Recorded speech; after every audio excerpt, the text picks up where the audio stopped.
Yo, bienvenue sur 100% Attraction. Moi, c'est Edouard T. Et je suis avec Vipo. Salut Vipo. Salut Edouard T. Salut Seb. Salut. Même si vous m'entendez pas. Il est derrière la caméra là, en train de boire son café. Vipo, t'as vu ce setup audio là? Oui, on est le 1er décembre, n'est-ce pas? C'est la première case à ouvrir.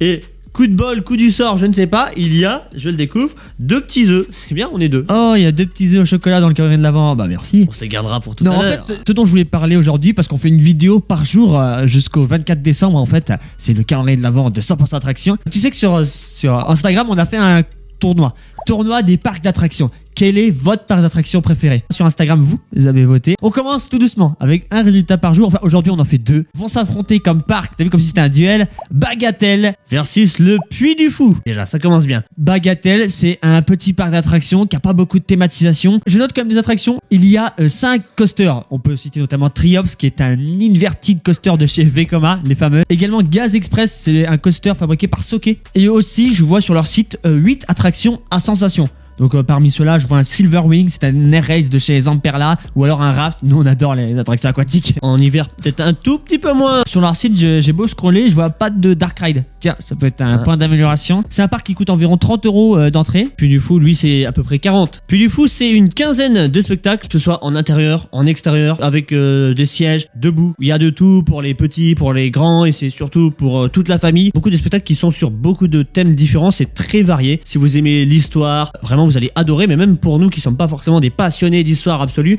on adore s'y balader, on adore s'y promener, on adore découvrir des époques différentes qui soient variées dans leur lieu, dans leur localisation, comme dans le temps. D'ailleurs, je le précise, c'est un parc qu'on a eu l'occasion de faire en 2022. On y est resté même 2 jours, ce qui nous a permis de profiter de tous les spectacles. On n'a pas encore fait la Cinécénie, je le mets là. Ce spectacle, la Cinécénie, c'est l'un des plus grands de France, même le meilleur de France, qui se joue régulièrement. Voyons voir les votes. Les votes ont été très serrés, je le dis là, je le dis maintenant. 57% pour le Puy du Fou. Puy du Fou qui gagne et donc qui élimine du tournoi Bagatelle. Bagatelle ne fait plus partie du tournoi maintenant. On élimine le nord et on garde l'ouest. Puy du Fou qui a été élu plusieurs fois, plusieurs années consécutives et par plusieurs organisations meilleur parc du monde. On comprend pourquoi. Lui, il reste dans le tournoi du coup pour les prochains tours. En parlant de prochains tours, deuxième duel du tournoi, c'est Walibi Belgium versus le Parc des Combes. Parc des Combes qui est un parc que nous apprécions beaucoup. D'ailleurs, vous voyez le gobelet qui date maintenant d'il y a quelques années. Attends, c'est un gobelet avec écrit Parc des Combes dessus, une petite luge. Ok. Exactement. Le gobelet du Parc des Combes qu'on a gardé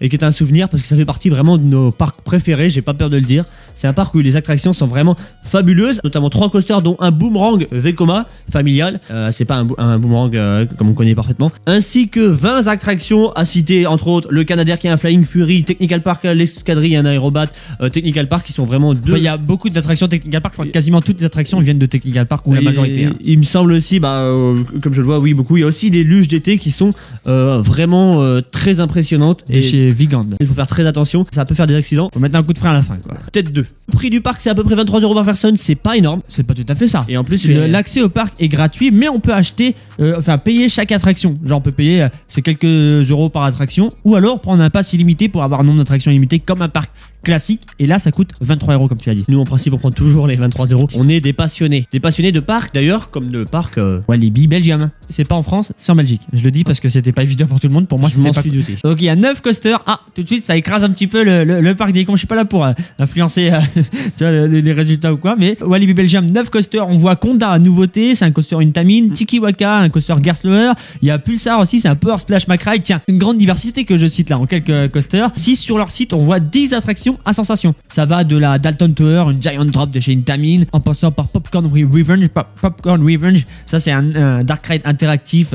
Je pense qu'ils ont une palette d'attractions qui est plus large que Parc des Combes. Tu sens que je préfère ce parc-là. Je souligne des efforts de thématisation, surtout sur les attractions récentes, comme ceux que j'ai cités précédemment. C'est vrai qu'au Parc des Combes, c'est vraiment ce qui manque. C'est très pauvre, voire pas du tout de thématisation. Par exemple, la rivière de l'Ouest, il n'y a aucune thématisation. La rivière et la thématisation, quoi. Alors, Walibi Belgium, c'est un peu plus cher. Ah, c'est 45 € par personne. C'est le double. Mais il y a plus d'attractions, faut dire ce qu'il y a, il y a quand même plus d'attractions. Est-ce que ça suffit, le plus d'attractions, pour faire pencher la balance? Les résultats Vipo, il y a 60% pour l'un des 2 parcs. Walibi Belgium qui a 60%, qui bat donc le Parc des Combes et l'élimine. Désolé mon petit gobelet, mais tu vas devoir sortir du cadre. C'est la dure vie d'un gobelet. Walibi Belgium qui continue. Et donc on se dit rendez-vous demain sur 100% Attraction pour la suite. À demain. Moi